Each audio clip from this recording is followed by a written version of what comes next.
বাপি বলছি। কে বলছো? তোমাদের কেবল লাইনের অপারেটর।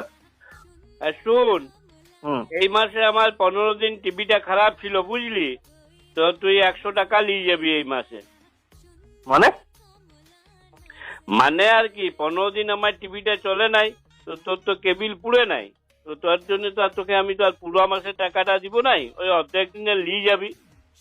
কেবল লাইনে আবার এরকম হয় নাকি? এটা তুমি টিভি দেখো না দেখো, তোমার যা প্যাকেজ সেটা তো লাগবে। ওটা পুরোপুরি কি হইলো?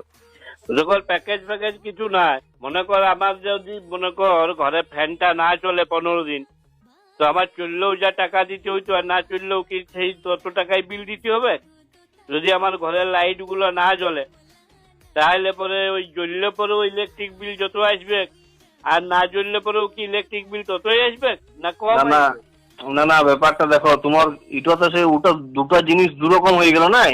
মানে তোমার ইলেকট্রিকটা তোমার মিটারে পুড়ছে, কত হচ্ছে রিডিং হচ্ছে, সে রিডিং হিসাবে তোমার বিলটা হবে।